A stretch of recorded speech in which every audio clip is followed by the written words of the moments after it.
Okay, hello guys, it's William DeBoyk here recording a video for the EA results of Monday, I should say, the 21st of February until Friday, the 25th of February 2011, of course. Now, at the end of last week's video, we did have two open trades at the time. We had I can't remember the actual positions now, so that's going to sound really bad, isn't it? We had two open trades at the time last week. We mentioned that them trades we wouldn't count as this week's trades. I said in the video last week that any trades, we'll classify them depending on what day that they were taken. So them trades were taken last week. The last two that we had open, very big risk reward ratio trades, good risk reward ratio trades, both of them over 1 to 2, as we mentioned in the video last week even, and they ended up both taking profit in the end. Sorry guys if I keep saying the wrong things. I'm recording this today on Monday, and I didn't have any sleep at all last night, so I didn't have time to do this video over the weekend. I was a bit preoccupied. So yeah, if I make a couple of mistakes, that'll be the reason why. So yeah, last two trades from last week closed up profitably, thankfully, and yeah, it worked out to be a profitable week overall last week. So happy with that, and hopefully everyone else is as well. So that would be the week before last week. So that would have been. So I keep saying last week. So that would have been the week before last week. So profitable week between the 14th and the 18th. And now we're talking about the 21st to the 25th. So 21st to 25th, we had a total of, and I said these are only trades taken during that period, okay? So we won't be talking about anything else. Trades taken during that period, we had a total of 1, 2, 3, 4, 5 trades, I believe. Yeah, we had 5 trades during that time, I believe. The first trade we had was on the cable, which I'll show you guys here. We're actually looking for a long on the cable here, potential breakout to the upside. We've been quite focused in between the 1.6 and the 1.63 level on this cable recently.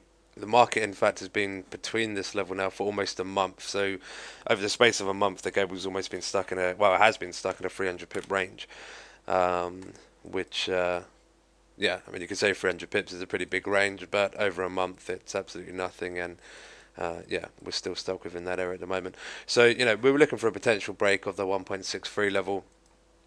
Gave it a go, didn't quite work out, unfortunately. We can see here went to go long, and the market just ended up coming down, and that was done on the Monday on the 21st. We did have another trade to follow that on the 22nd, which was a trade on the dollar yen, which did end up taking profit, and this may be the trade there. Yeah, on the 22nd. So this is the trade here. We can see, in fact, the market come down, flying down since then. But we're looking for a sell trade. Initially got triggered in. Market had a bit of a pull up, and then we can see it came down fairly nicely. It was only in the trade for 4 or 5 hours by the looks of things. It's a pretty nice trade on there. Once again, good, decent risk reward ratio. I mean, roughly stop loss is about 30 pips, and take profit on here was around 40 by the looks of things. So yeah, slightly over 1 to 1 on the risk reward ratio side of things. I think that would work out as like 1 to 1.2, 1.3, somewhere in around there. Either way, so we had that trade and that ended up taking profit. So we've had 1 win, 1 loss so far. And then the second trade we had was the next day on the 23rd. That was a trade on the euro pound. And that actually ended up taking profit as well. Ignore these trades we've got on here at the moment, guys. These are from this week, so we'll have to ignore them for the time being. But we did have a trade. Let me get rid of that. We did have a trade on here last week, marked out here on the 23rd. Buy trade. Market came down. I mean, the euro pound hardly moves at the best of times, but yeah, it came down, triggered in, moved up. Took a while, but we got there in the end. Risk reward ratio was about 1 to 1. I mean, it was slightly favoured to the profit side, but Not really anything noticeable, to be perfectly honest. So yeah, another win on there on the euro pound. So so far that means we've had the free trades. I say one loss on that cable, win on the dollar yen, win on the euro pound. We then had another trade on the dollar CAD, which was somewhere in here if I can find it. Yeah, this buy here on the 23rd. Was that the 23rd? No, that's not the 23rd. Let me bring that over here. There we go. So we had a buy trade here. I mean, the market, I mean, dollar CAD's all over the place anyway, but, we're expecting the market to potentially move back up, at least to the previous highs over here.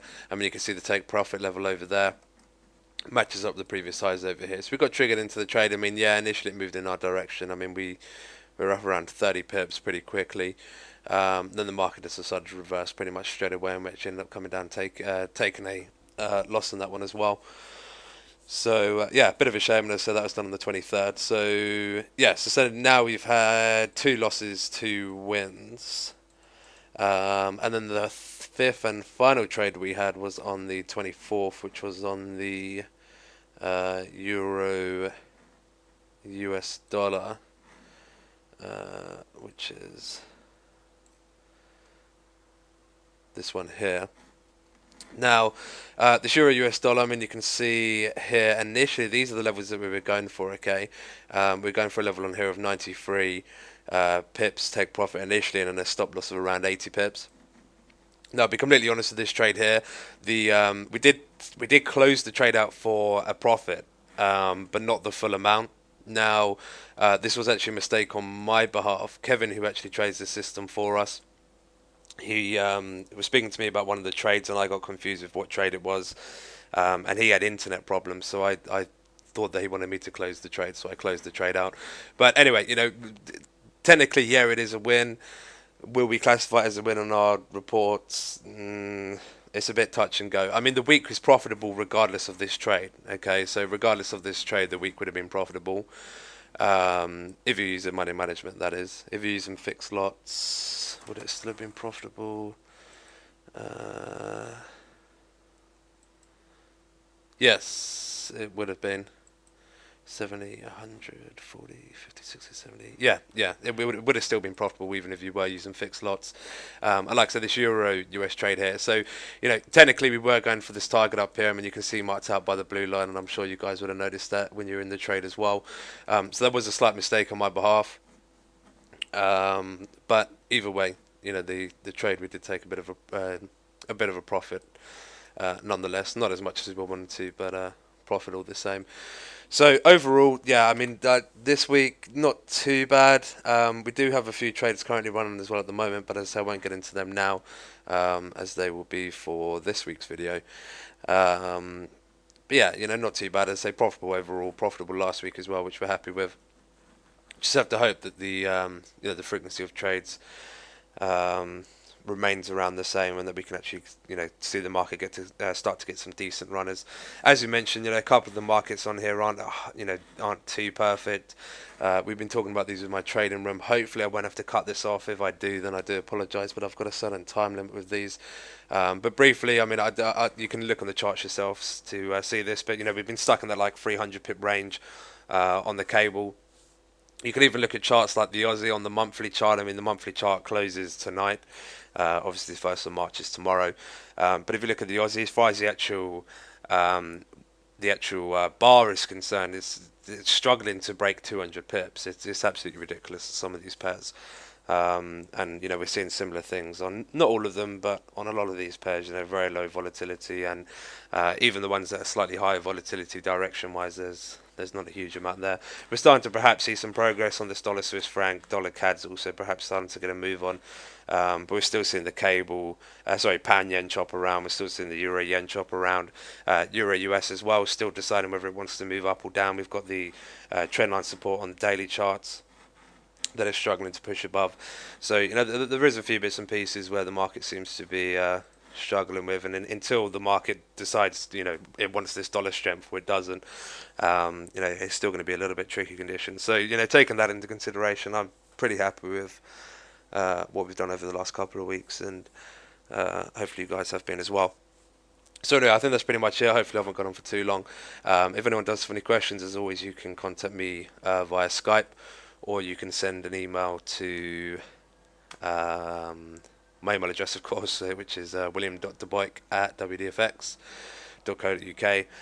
Skype ID is WD4X.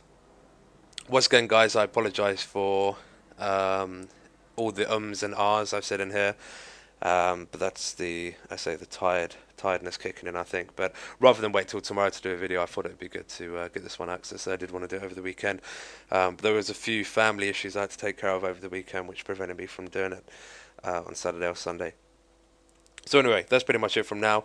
Like I said, any questions or any problems, please just let me know. But I think that's pretty much it for the time being. And yeah, hopefully this week will also be a profitable week, and we'll have to wait and see how that goes. We do also have yeah, okay, sorry, ignore me, that's fine. Okay, any questions, guys? So it's going to be the world's longest goodbye. But yeah, any questions, any problems, let me know. If not, take care, and I'll speak to you guys soon.